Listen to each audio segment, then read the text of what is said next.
And welcome to stream number 2 of The Last of Us. I'm your host, David Steele. We have the whole crew back. Tyler is here. Kyle is here, but you can't see him at the moment.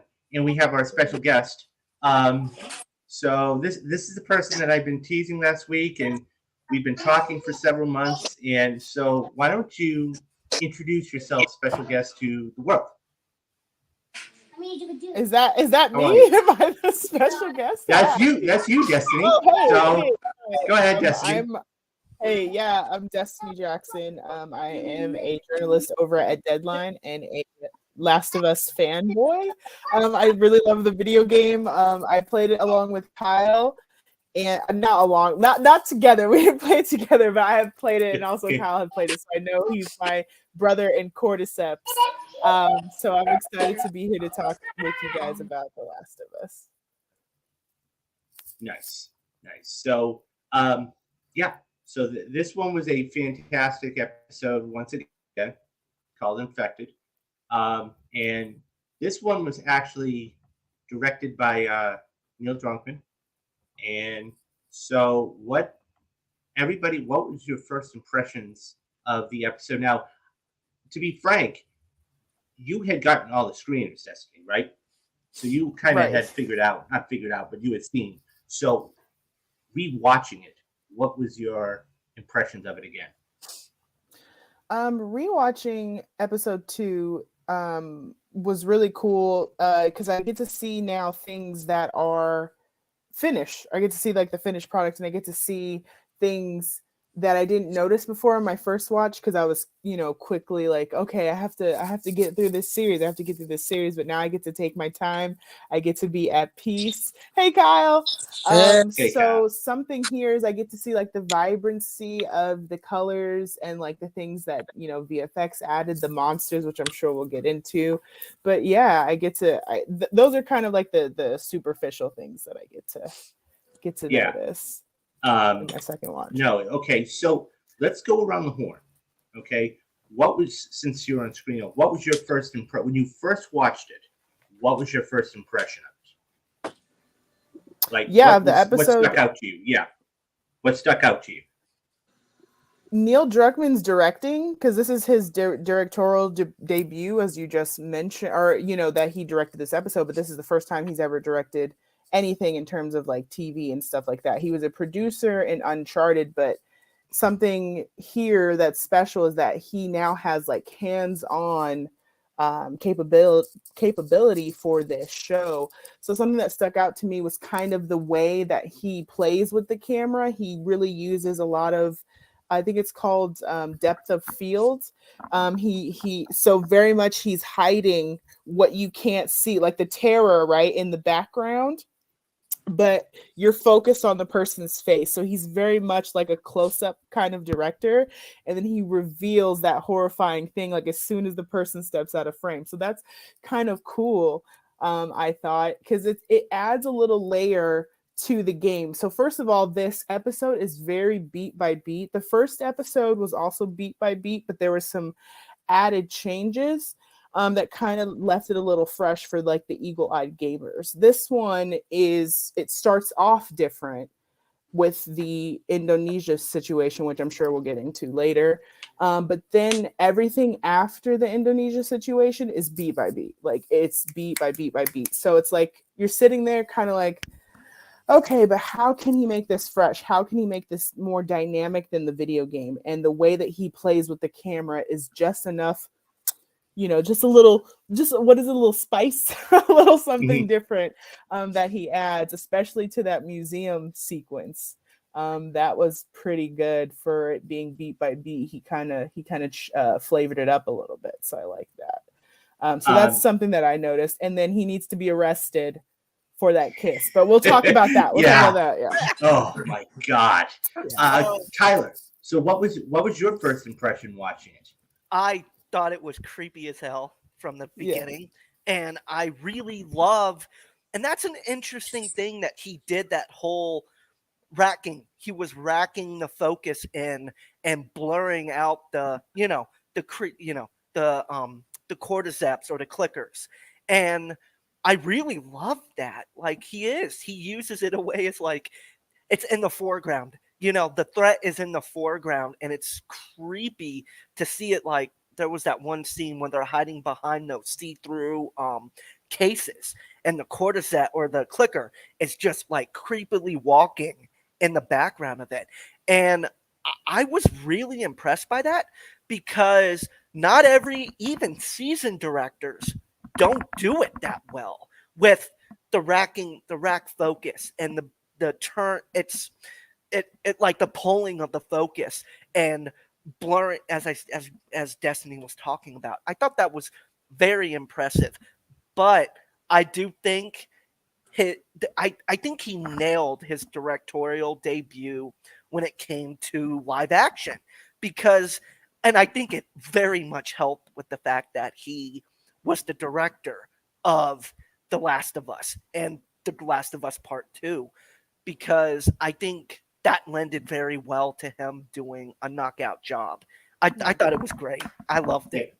Yeah. So, Kyle, what about you? What was your first impression watching it? Well, I should start off by apologizing if you guys have started on the live stream. I thought Don't worry about it. I thought this would go on in an hour from now, and I got confused.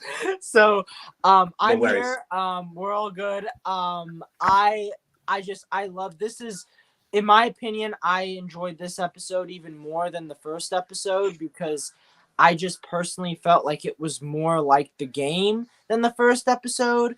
Not that I needed the first episode to be, a carbon copy of the game itself, but I really love when game adaptations take the time to really make you feel like you're playing the game. And that's what I felt like, especially when it came to the way they shot the characters as they walked. Sometimes there were shots in this, like one in particular where Ellie was walking out the door, and it literally felt like the moment in the game when like you're having a cutscene and then it cuts to the part where you as the player can actually play as the character. And there were many moments like that. I thought the action was phenomenal, especially when you started to see them utilize sound, and we got to see the clickers. And I think another element that really worked for me was Pedro Pascal and Bella Ramsey, who I said last week I thought they did a phenomenal job. Here I also thought they were quite electric together. They actually, I found, centered the story way better than I think it could have been with other actors. And I mean, I gotta say that when it comes to Bella Ramsey, I think that she's a star that we have to watch out for. And I'm getting a lot of interesting vibes from her as a character and as an actress in this show, because we're really starting to see not really the exact same Ellie from the game, but this this live action version of Ellie that feels inspired by the performance from the game, but also its own unique thing. And also, I really love the beginning. The opening, I thought, reminded me of World War Z and had a number of other elements to it that made it also feel like a Chernobyl. So I just loved it all around. Yeah, no, I echo all those sentiments. I mean, I think that, so a couple of things I had said that were, that I thought were going to happen. One of them was going to be, we were going to have another little flashback, and we did. This one started in 2003 with Indonesia. And I was just immediately, what they're doing is they're raising the stakes. So, I mean, back when we did the first episode, it was 1963, and they were raising the stakes, and, the doctors were like, hey, look, this could actually happen. And now we fast forward 40 years later, and we get somebody that's, professor in microbiology, and was like, look, how did this happen? And this isn't supposed to happen. And she just basically said, bomb the city. So immediately you're setting the stakes and you're raising things up to a high point that is palpable. And so from that, you're going from 2003 to present day. And just one of those first shots of the light coming down when Ellie's just laying there, in a fetal position, but you see the light coming down. And it's just the use of natural light, too, I thought was really, extraordinary.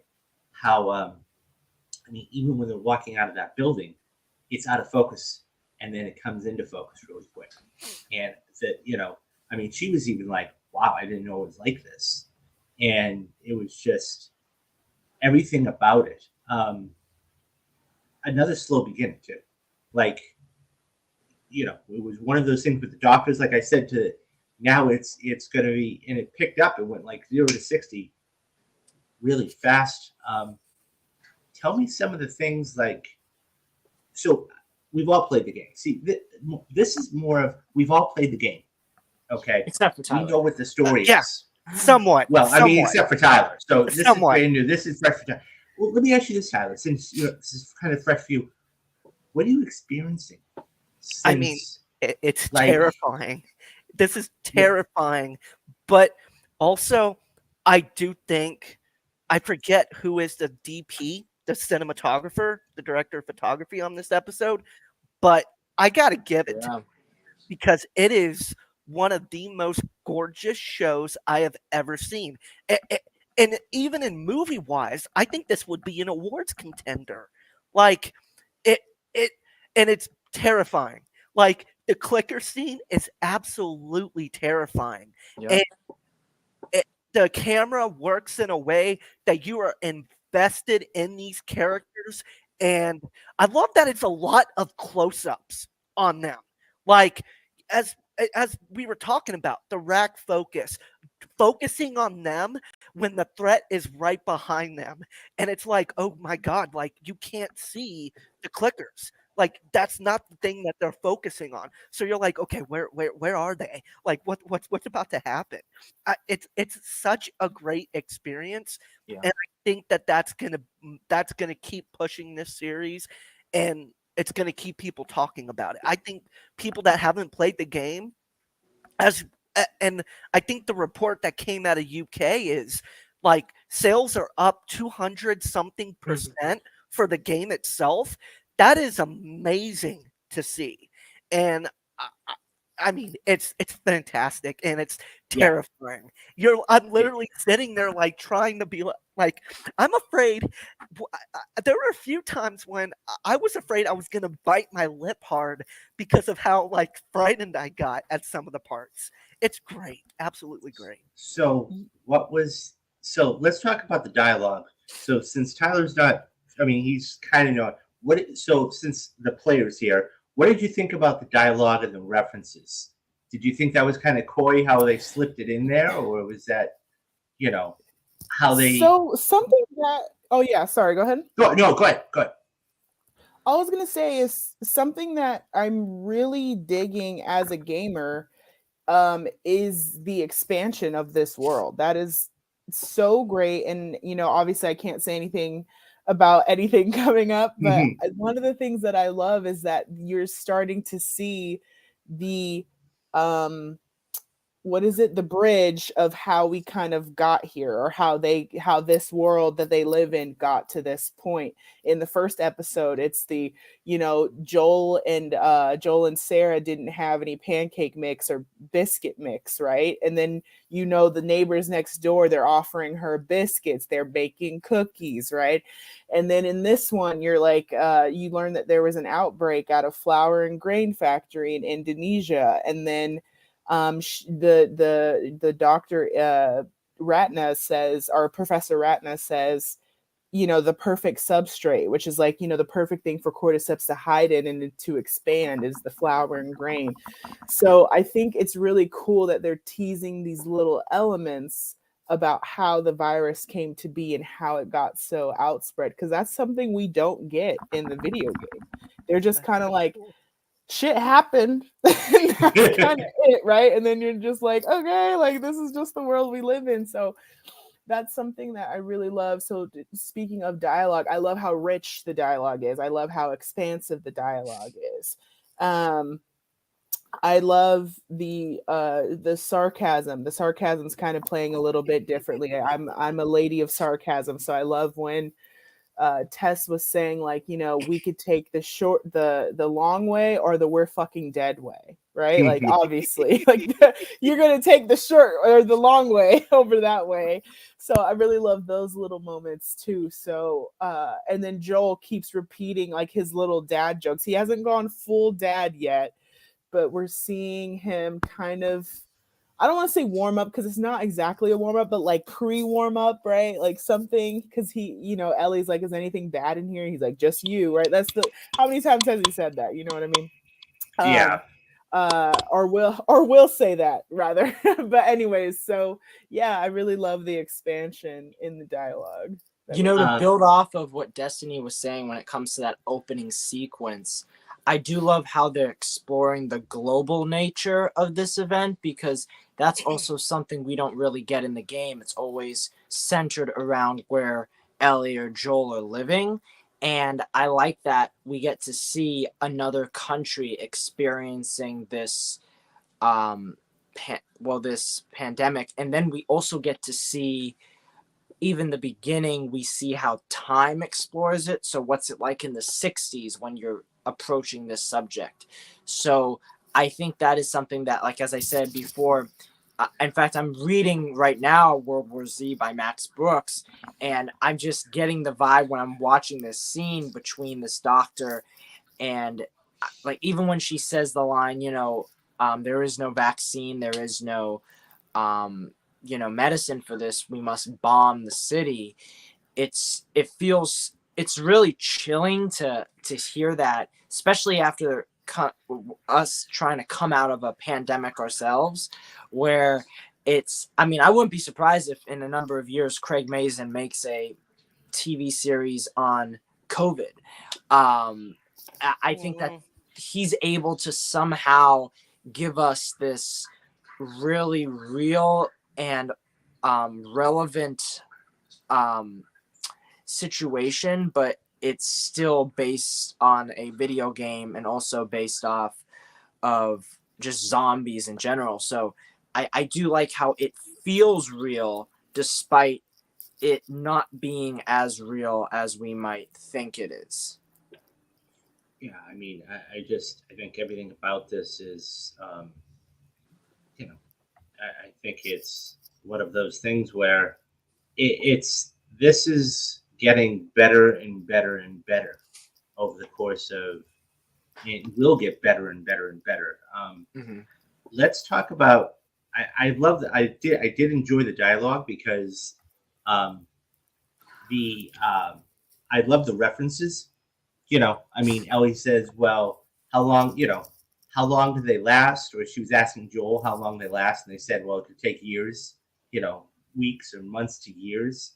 And then there was that bloater reference where she's like, I hope that, these things don't explode. So he's able to actually put it in ways that say, listen, this is what the villains are, but more importantly, this is what we're going to be going up against later on. And so this is, I'll be honest, this was really real. This was one of the fastest hours I've ever seen in my life. I mean, I didn't think that Indonesia portion may have been like 10 or 15 minutes, but now it's, we're in full blown Ellie and Joel mode here. So Tess is gone. And so I don't know. I think that this is one of the best shows on television, not only this year, but prior years.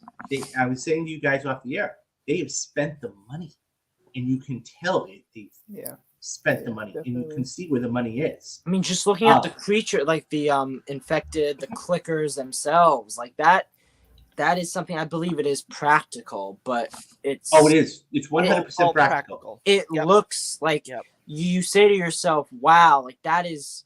It doesn't feel like something that you'd be watching in, a fake environment. Like everything feels lived in, everything feels practical and real, and it makes you just as scared and terrified watching it, because as you're watching all of this happening, this isn't a video game. These are real people we are watching. So there is an even greater sense of terror I think that the audience has watching this.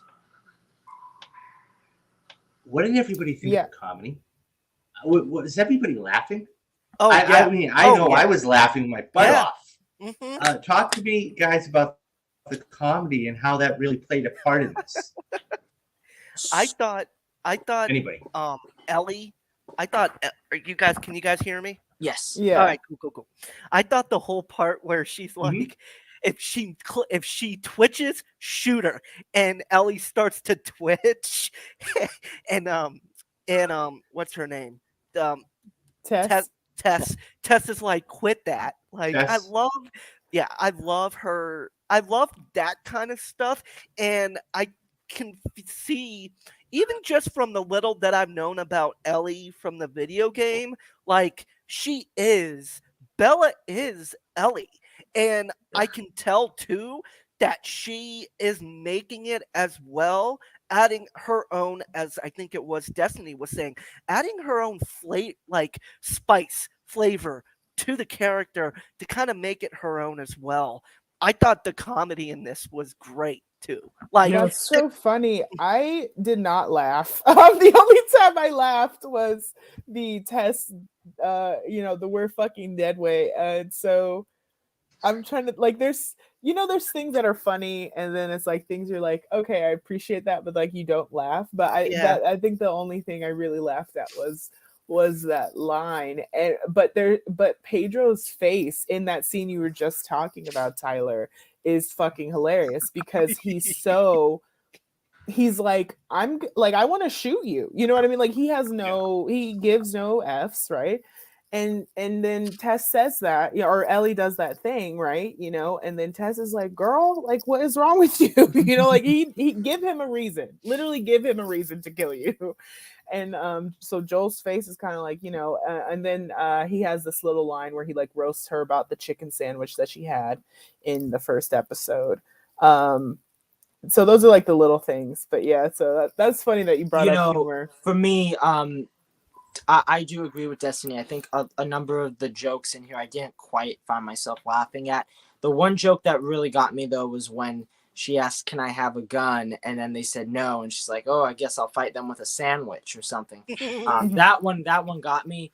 I actually have to disagree with Tyler on the twitching part, because believe it or not, when the trailer was released, it was the second trailer, I was one of the only people that wasn't as big on that trailer.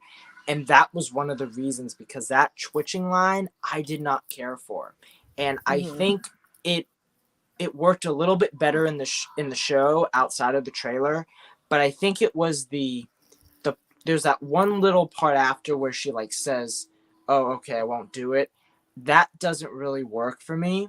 So personally, I wasn't as big on that line. I think most of the comedy does work. It just, aside from that one sandwich line, it doesn't exactly get me. What really does get me though is just the relationship between Joel and Ellie, because you can tell, like Destiny was saying, you can tell like how kind of pissed off he is on what she's doing, how he's tired of it. And it's even like the subtle things, like when she grabs his hand and then he lets the hand go. And there are moments where you like, I believe these are characters. I don't believe these are actors. And that's what's important, because the minute that you kind of just say, "Oh, that's Pedro Pascal," you kind of might, get taken out of the show. But for me, like, I don't see Pedro when I'm watching it. I see Joel. I don't see Bella. I see Ellie. So that to me is what's working. And just to go back to the little scenes, it just reminded me, there's that scene in the stairwell while Tess is trying to like open up the door on the other side, and then they have like a little bit of time to kind of connect in a way.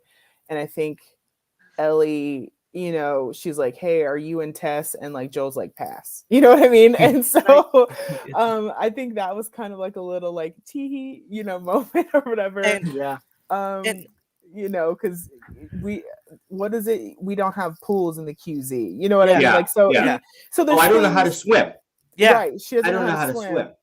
Yeah. And he's like, he steps down, and he's, and she's like, really? We have schools and all the. So his I think he's the funniest bit of this. Yeah. his deadpan deliveries are very funny. And I think as well, for me, I'm a big brother. I have a little brother and sister that are 22. And Bella's sarcasm is something that my sister has. So I can kind of like I can appreciate her, like I think like she's acting like a teenager, and I think that to me makes her even more of a more lovable character, because it's like, listen, like everybody else is serious. She's just trying to, I think also maybe that could be her own addition to the character. It's like she doesn't want everything to be doom and gloom. So maybe that will be her coping mechanism for that. And I can see that with her sarcasm. Yeah. So let's talk about the clickers.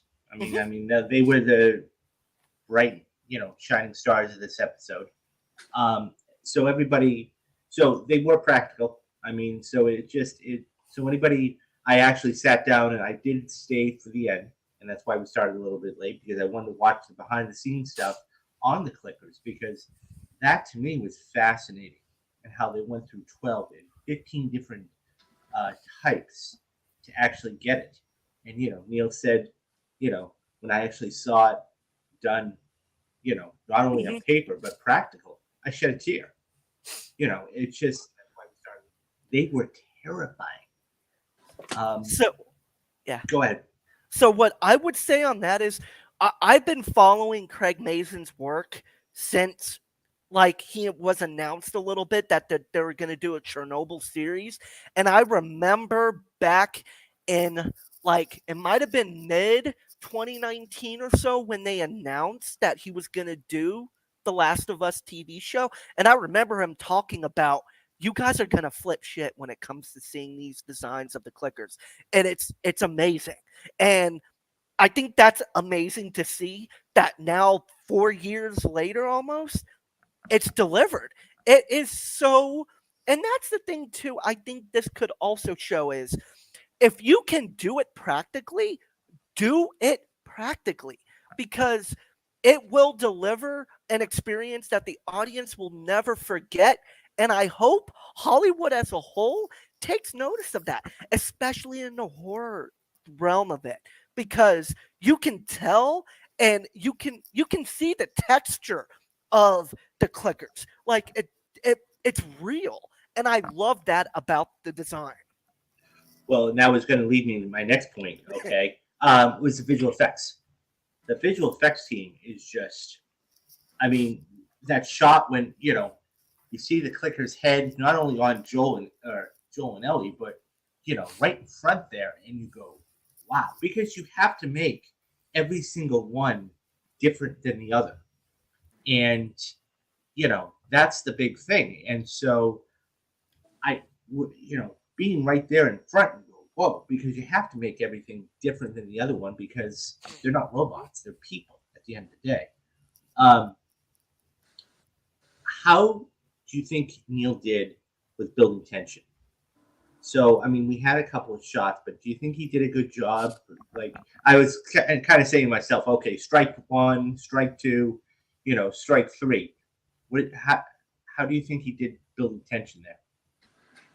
I think he did a great job, because there wasn't a single moment watching this episode where I was like yawning or saying, oh, when's it gonna, get to the action. I was fully invested, to the point where like even them, going into that museum and having them like when you see the body fall out of the behind like the cabinet that Ellie moves, you really start to see it building and building, and then they're like shushing her, and you hear the noises.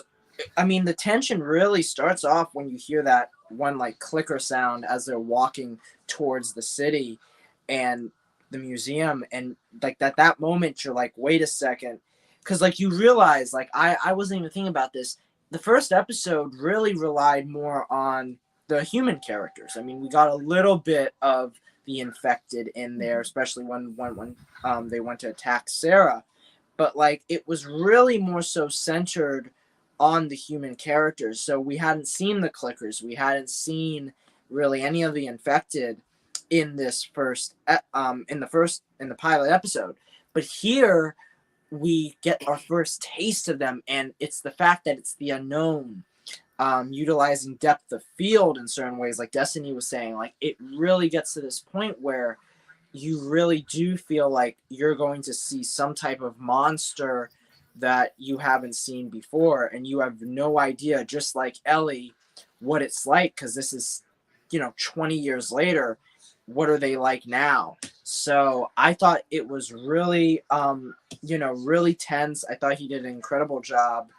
And even to the very end of the episode, especially with Tess and as they're coming at her, and I mean, I loved how they extended that sequence, because most of the time, she'll throw the lighter down and blow it up. But there was a point where you actually believe she wouldn't blow it up. And that you're like, wait, is she going to do it? Is she not? And I thought it was incredible. Yeah, that definitely should get you, if anything, is that, damn, like, girl, light that lighter. Come on now. Drop it on the floor, but she's too busy making out with clickers. And sometimes you get distracted. I kind of had to turn my head. I was just like, oh my god! It's like, because it's one of those things where you want to see it, but it's like, and I love to your point, Destiny, the fungus. Let's talk about the fungus first. That was an amazing. So obviously, in the game, they use spores. So they use spores in the game, but Craig said it was kind of unpractical and everything else. So what they use is fungus in the cordyceps.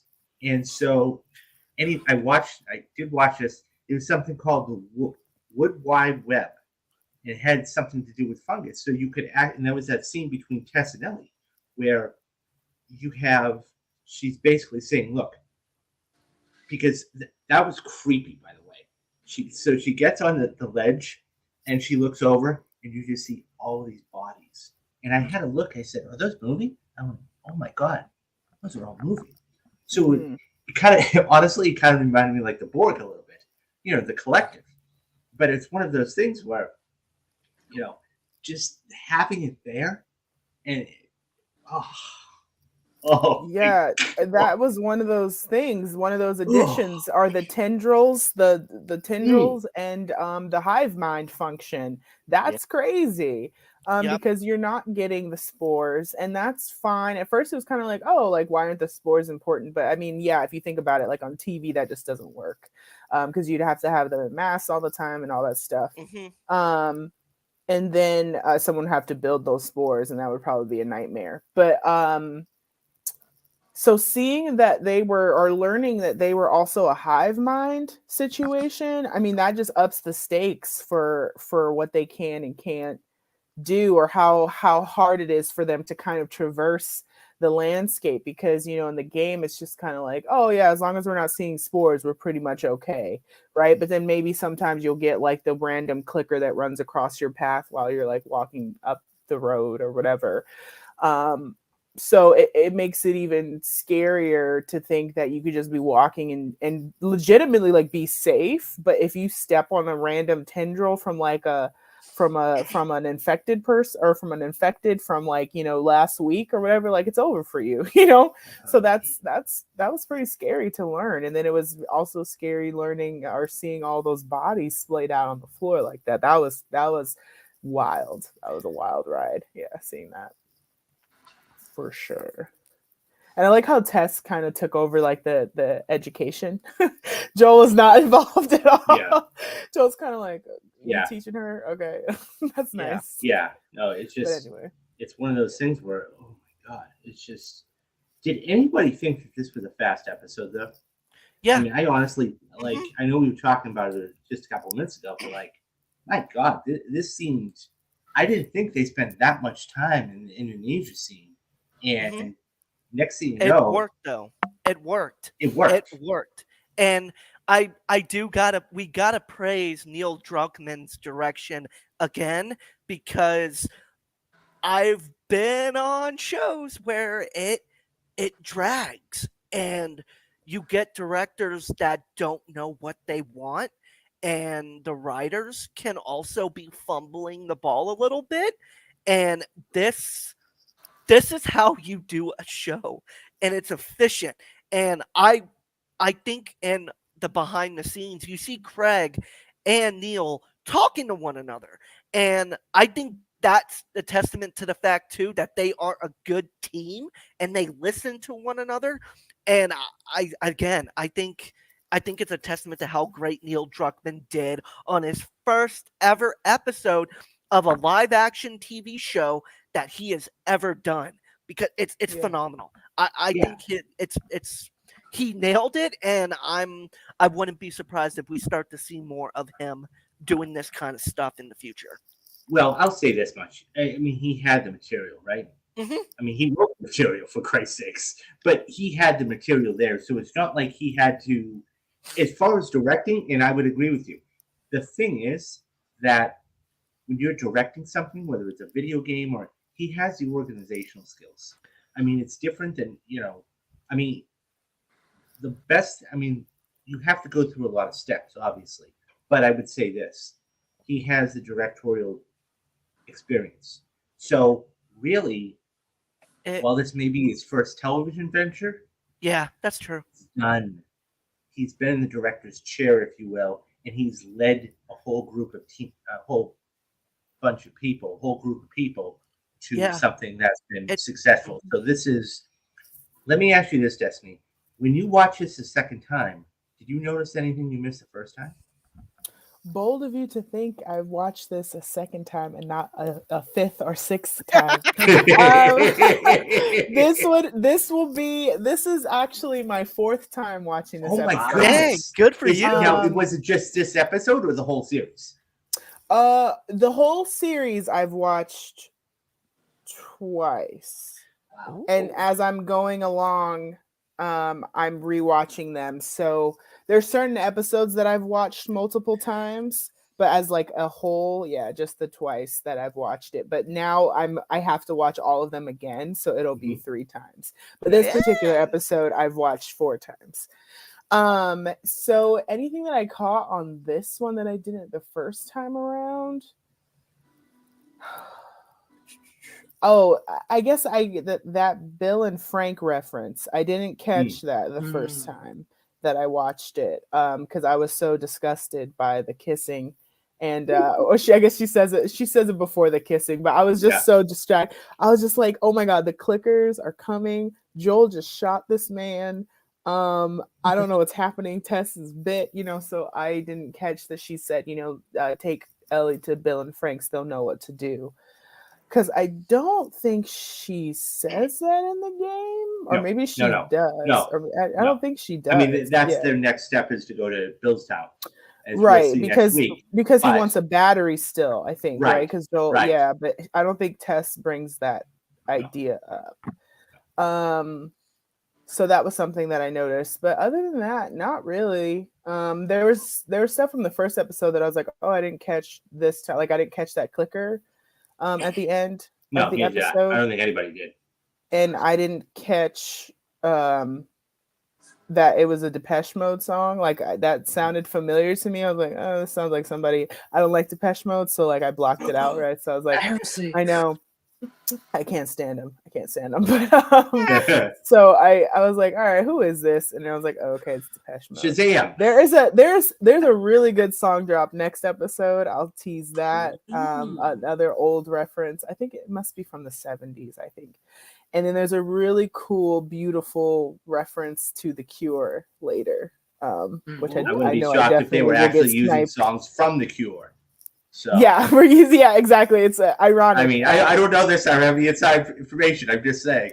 Yeah, so we'll get into that. We'll get into that later. But So no, nothing too bad except for the Bill and Frank reference is what I missed. I wonder for the clickers. I wonder if they used, because they've done it before with stuntmen, and stunt women.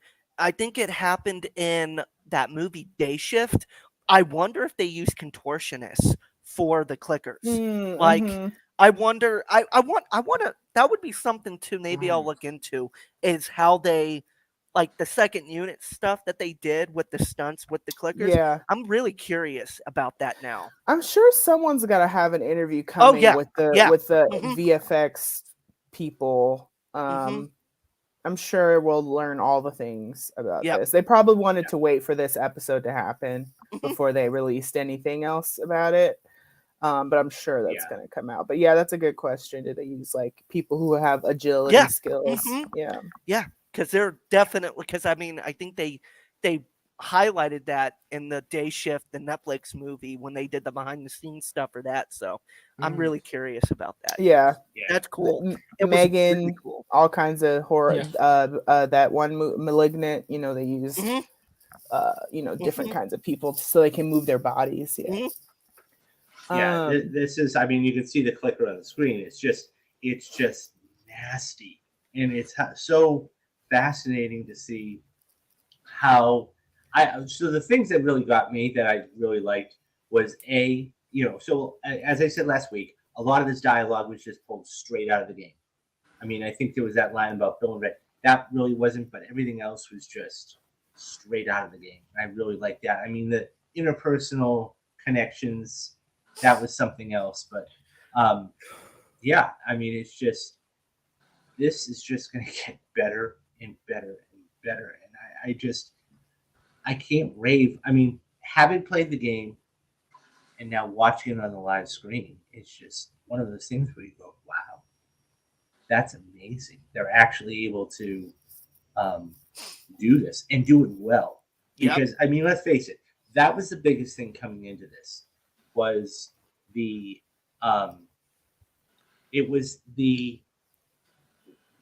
video game adaptations had never been successful before. And so they said, why is this one any different? Well, we'll tell you why. Because we're spending the money, we have the story, we have the actors, and we have everything to coincide with it. And so far, it's all living up to the bill. Now, everything that has been said, it's one of those things too where I think the majority of the people watching this, because they know the story already. Let's face it, they know what the story is. They want to see how it's going to go, and actually make it. So far, the acting is amazing. I don't have a false note about this. I really don't. It's going to be fascinating moving forward to see where this goes. I think my false note would be at first, when I first watched this, I did not like that we were once again in the past. I think I liked that it gave us context, but I think that after your first episode had 3, time jumps, basically, right, which is a lot, and then you start off your next episode with a time jump, I felt like that could have been placed in a different area of the episode, perhaps. But what it does is it sets up what the cordyceps does to your body. That's what it sets up. But other than that, like, it doesn't really come back. You know what I mean? Sorry, go ahead. Question. No. Question. Do you think so? We've had 1963 to start. Now we've had 2003. I imagine we're going to go straight to the present. I mean, that would be the logical. And the other thing too is I wouldn't be shocked next week, and these are predictions, and I have no knowledge about this. I wouldn't be shocked to see another slow start, because this seems to be what they're doing. They like that slow way of building it up, and then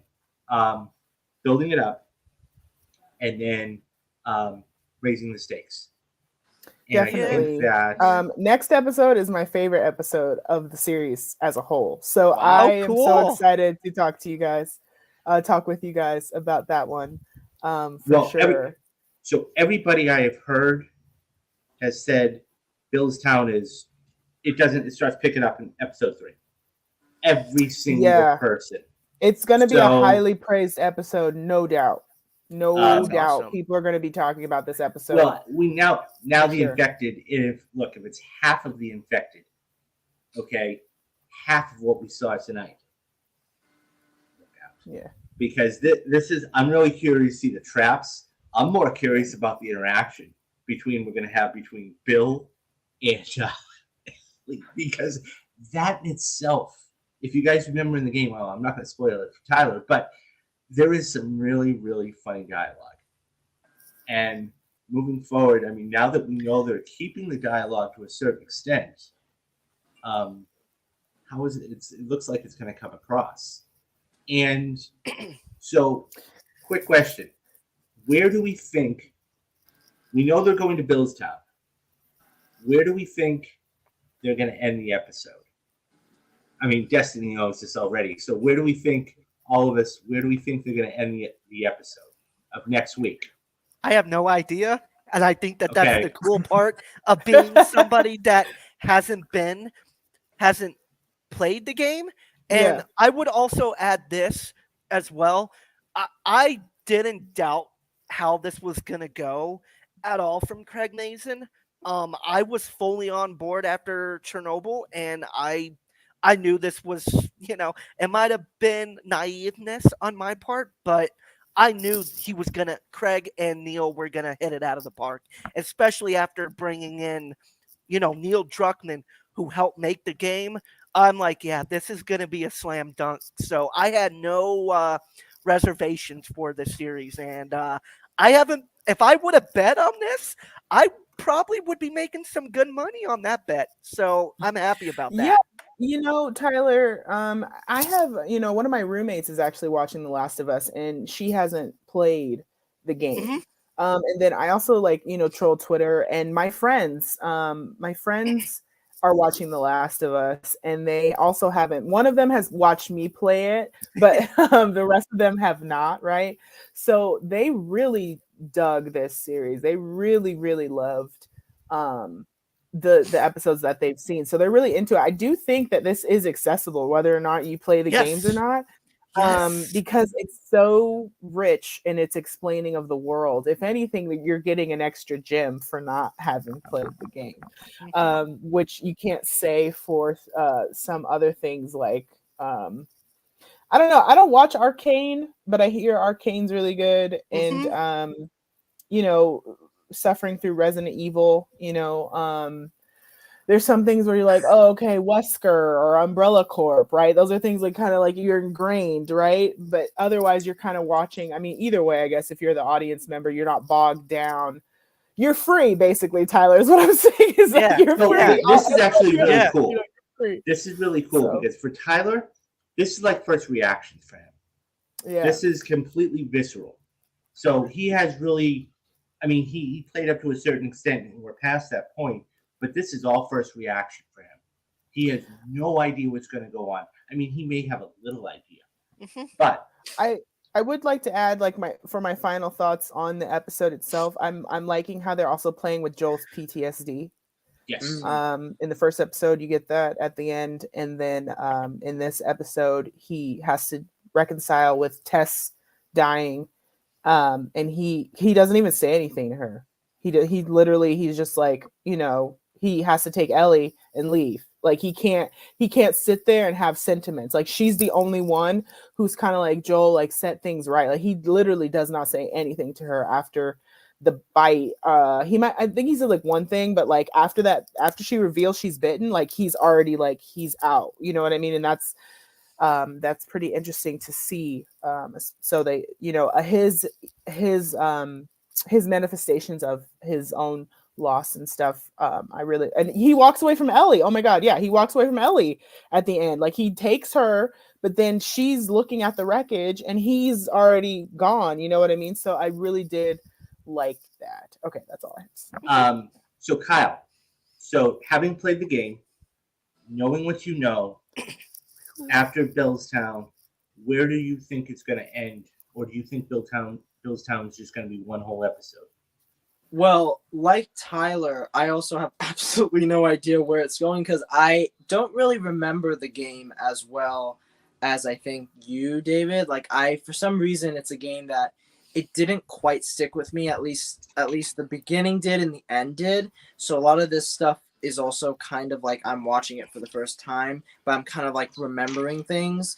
I do think though that the Billstown part will be like the majority of the next episode, and I feel like if it's gonna end, it's probably gonna end with Billstown, and then they'll go into the next location because that does seem like what this show's doing.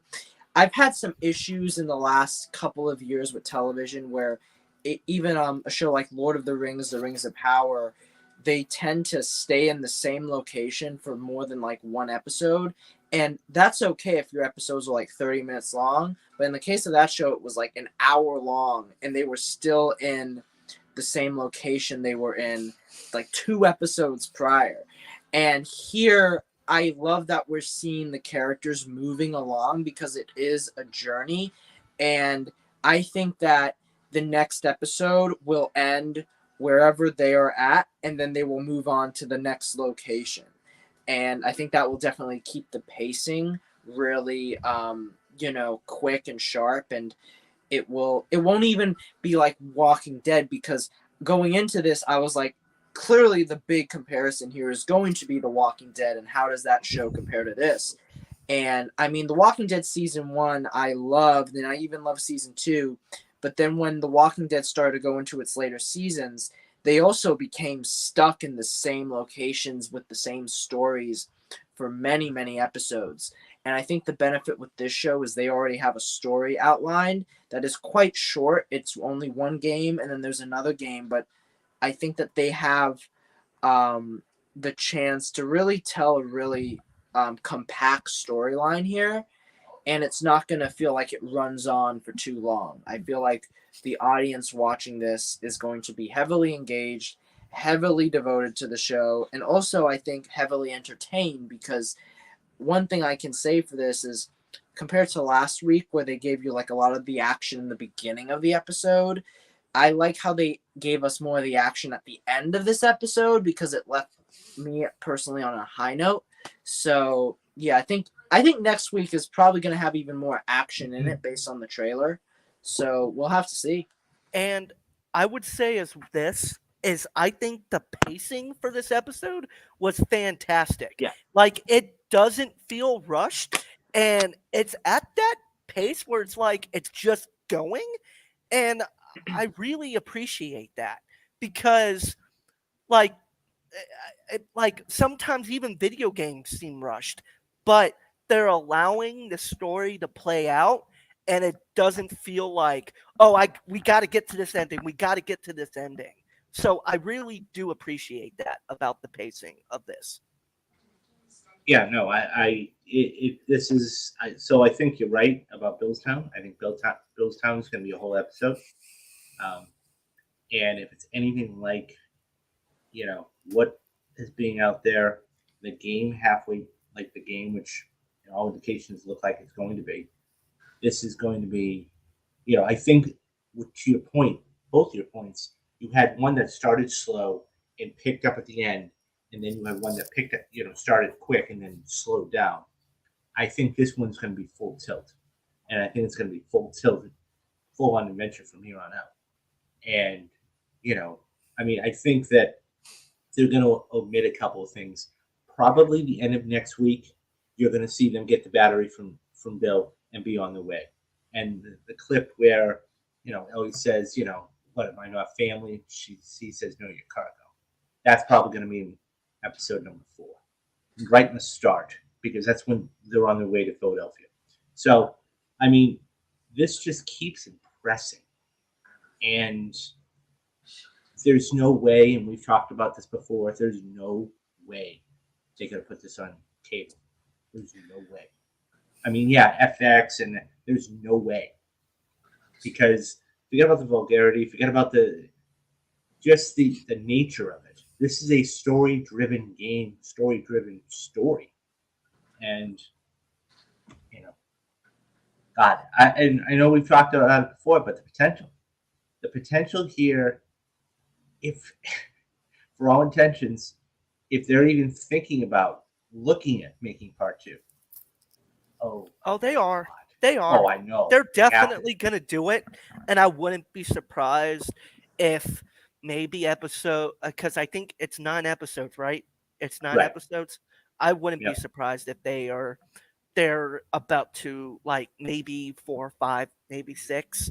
Maybe they're gonna announce part 2. Let me ask you this now, Destiny. Don't comment because you've seen it, but what do you guys think the chances are that I'm sure a number of you have seen Falcon and the Winter Soldier, and at the very end of I haven't, but go ahead. At the end of the Falcon and the Winter Soldier, they have at the end they change the title of the show, so it's called Captain America. Oh yeah, and the Winter Soldier. Uh-huh. What if the end of The Last of Us ends with The Last of Us Part 1, and then therefore teasing a Part 2? Do you guys? Yes, think what we're gonna that would be a interesting move, or I think it would be The Last of Us, and then the fungus fungus moves into a 2, and it says Part 2. So you're kind of thinking of like Mockingjay Part 2. Yeah, basically, type yeah. of thing. I think Or they could like use the fungus. Dune Yeah. did that, where Yeah. we didn't know that Dune would be considered Dune Part 1 until the credits of Dune started. Yeah, and it says I think Dune that's Part what 1. you're gonna see is at the very end, the fungus move into an animation of a 2, and it says Part 2. I think that will be, and I think too, like, they could put that in at the very end, like in the editing room. The episode's finalized, but I wouldn't be surprised if they are waiting for that and they'll just add that animation at the very end. I wouldn't be surprised if that's what they're going to do. I mean, that wouldn't be. Yeah, I could see that. Yeah, But I think would it's say this. it's inevitable. If I were a betting man, I would put money on it that they're definitely going to make a Part 2, and yeah, I think it's going to happen. Yeah, I mean it's, but the fungus really. What I was gonna say, but the fungus doesn't really play a part in Part 2. Oh, but still, it's part of that. Don't tell him, David. No, I'm not spoiling anything. Let him dream for Last of Us Part 2. Okay, don't take that away from him. Yeah, I'll say this much: just the look. He could be totally right, and I look. You're the only one here with all the information. But seriously, it's all one of those three of things us where, know what happens in Last of Us. No, that's true. That's true. Just don't do that. Yeah. No, I know. I'm not that mean. But what I'll say this is an amazing series. This is an amazing series, and HBO Max should be very proud. And if they're going to do a Part 2, whatever it is, however it is, they need to take their time. They will. If this is any. They will, because there's a multitude of there's a lot of moving parts, right? I mean, we talked about, does Bella Ramsey come back as Ellie? We talked about who they cast as Ellie. We probably would get Pedro Pascal, coming back as Joel. Tommy, the whole 9 yards. So I think it's easy, fair to say they have a hit on their hands. Yeah, and I think it's going to do gangbusters for the game itself too, and it's going to keep getting big. The next 2 months are going to be huge for Naughty Dog. And I think I wouldn't be surprised, as I think I've said before, I wouldn't be surprised if they're thinking about Part 3, and I wouldn't be surprised as well if they're going to have to go through Part 2. But I wouldn't be surprised if they're starting to, because they probably already have an outline on how Part 2 will go, where the deviations are going to be from maybe the game to the TV show. And I wouldn't be surprised if they're laying the Easter eggs for Part 3. And as I said, they might do the game, but if I were a betting man, it's an easier thing to do it as a TV series than having to pump 5 or 6 years to make a video game. So I'm going to say that as well at the end of this. That's true. I think that they're going to. It all depends on how much we've had this. it all depends on how much money which is more cost effective. Yeah. So And if you spend $50 million, I'm just going to put out a number. Let's say you spend $50 million to make The Last of Us 3, okay? But it's going to be $100 million to make The Last of Us Part 3 on HBO Max. They're going to go to the video game first. Yeah. And then establish. We got to be careful, when we think about, the future of, say, the TV series itself. It does run the risk of, wearing itself out and outstaying its welcome. And I think that, we have to, I hope that they keep it at 2, maybe maximum 3 seasons, because, once they start to get to, say, like a season 6 or season 7 of The Last of Us. Oh, no. They'll never, they will never, they will never go that long. And I think they've all said that. They have all said that they're only going to do the games. So this is part 1. Mm-hmm. Okay. When they make part 2, not if, but when they make part 2, that's going to be split into 2 seasons.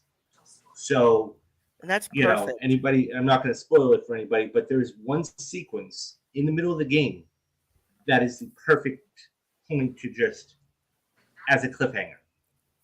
And then you move on to that as a part 2, if you will, of that. And that is the perfect starting point for that. And that will be it. Ooh. That will be it. They're not going to do anything else because it's just they want to leave well enough alone. And it's a great ending. And the game in itself, while it's one of the most divisive games, and I think it's a perfect game, there's so many different ways to interpret it. So many different ways. We are all terrified. And by the way, you're right, Jesse. If they do make part 2 and just, oh my God, I don't even want to see what the infection is going to look like there. Anyway, look, Tyler, you are blessed by an angel, girl. You're in for a treat.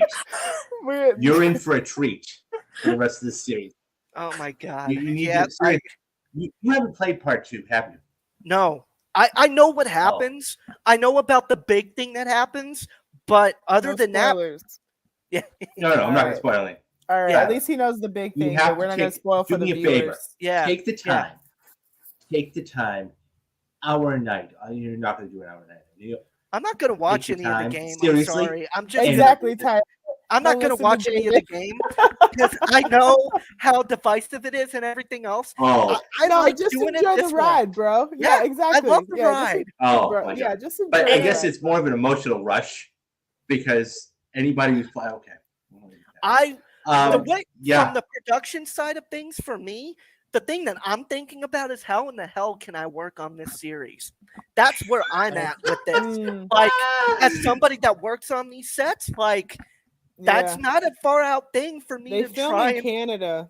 Yeah, which is Alberta. hard to do for a U.S. citizen to work in Canada, unless you have somebody like a producer of somebody or somebody higher up that can vouch like, hey, he's a good, we need him.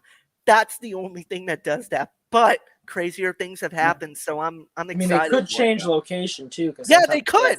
But I think about it as more the way that I would if Vancouver, where I think Quebec. I think Alberta. they filmed it in Quebec. They did in Alberta, Canada. Alberta. So the thing that I would, if they wanted to cut back on the budget of like where they were shooting, they could shoot it in Montana. They could shoot it in the West and have that open environment and be able to do something. I also was like, man, it would be cool if they shot it in Atlanta, but I don't know all the locations that they use in part 2, so that could also be a possibility. Seriously, the best if you want some way to get in on that, you need to try and figure out who the crew is. Oh, I know. Oh yeah, 2. And I wouldn't be surprised if you start to hear certain things about that at the end of this with them, with the inkling of them starting prep for what they're gonna do. It's still gonna probably be a year, maybe a year and a half away, but yeah, as Probably as a production person, I'm like, oh, I want to work on this. But then there's also a part of it that's like, I don't want to work on it because I don't want to know anything about it and enjoy the ride like this. But either way, it would be still exciting. Yeah.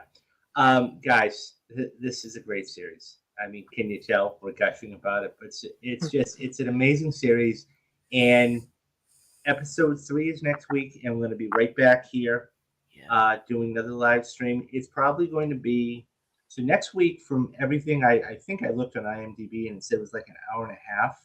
Good. Cool. So so it's going to be a long episode, which means that we're probably going to start this with the behind the scenes stuff and everything else. We're going to start next week's stream at 7:45 Pacific, 10:45 Eastern. Okay. So guys, come back. You're going to see all of our pretty faces. I'm going to be dissecting all the episode parts of it and what we liked and what we didn't like and everything else. We're going to be doing this for the rest of this series for the next 7 weeks.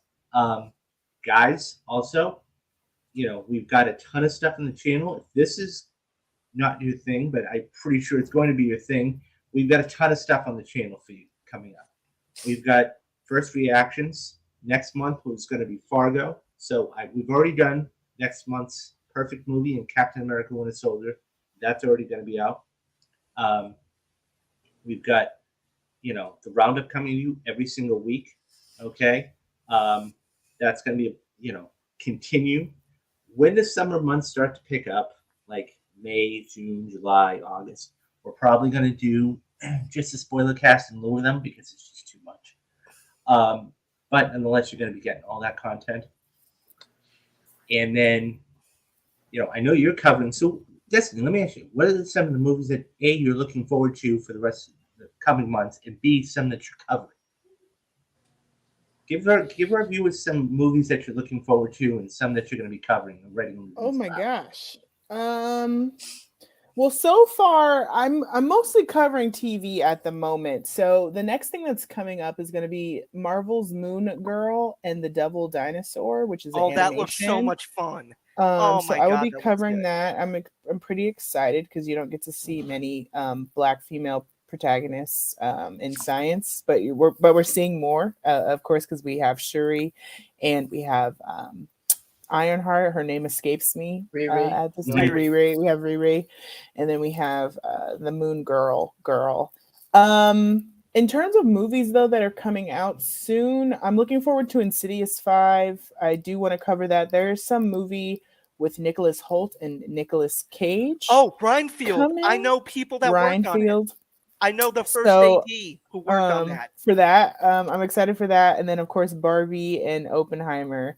So those are the ones I'll mention right now. But the most thing that I'm excited for is Insidious 5 because it is the directorial debut of Patrick Wilson, and I love him. So that's fantastic. He's been a part of that series for a long time. So super excited to see that.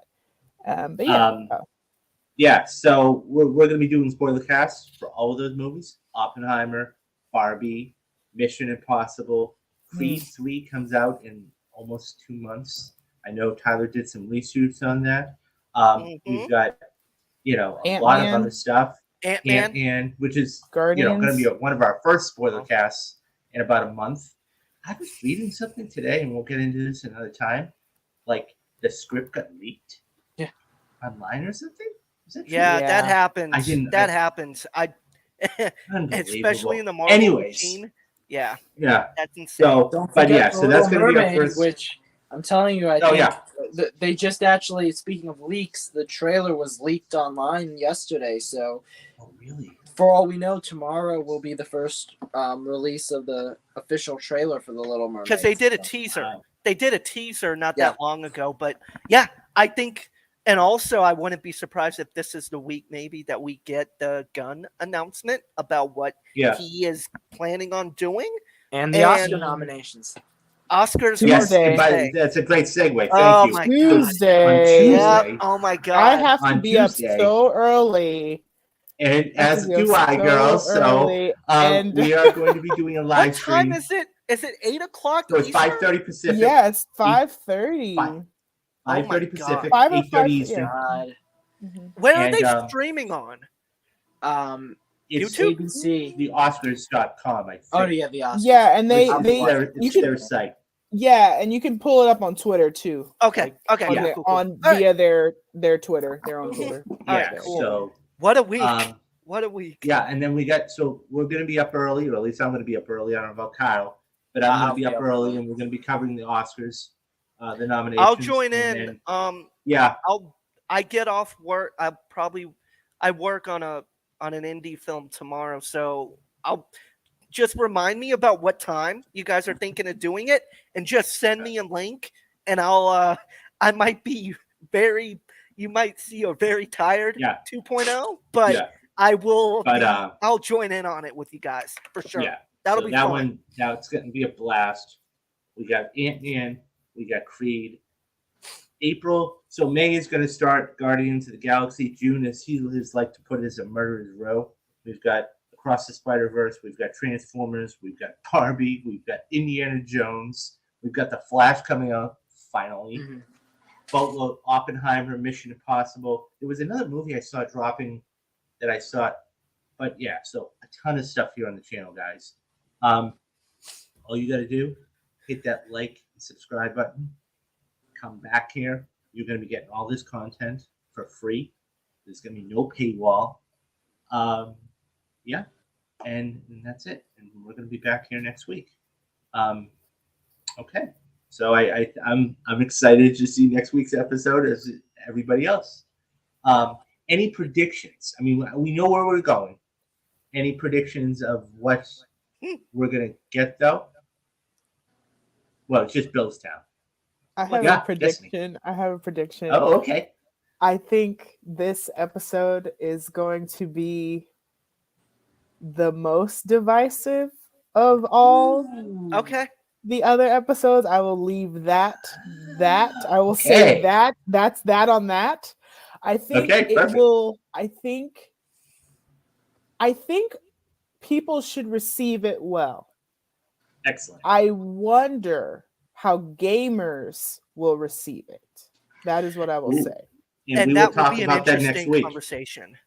That will be interesting. We will talk about that next week. Okay, so I'm David. He's Kyle. He's Tyler. And she's Destiny. And we'll see you all back here next week, guys. Take care. Have a good night. Bye-bye. Bye. Bye.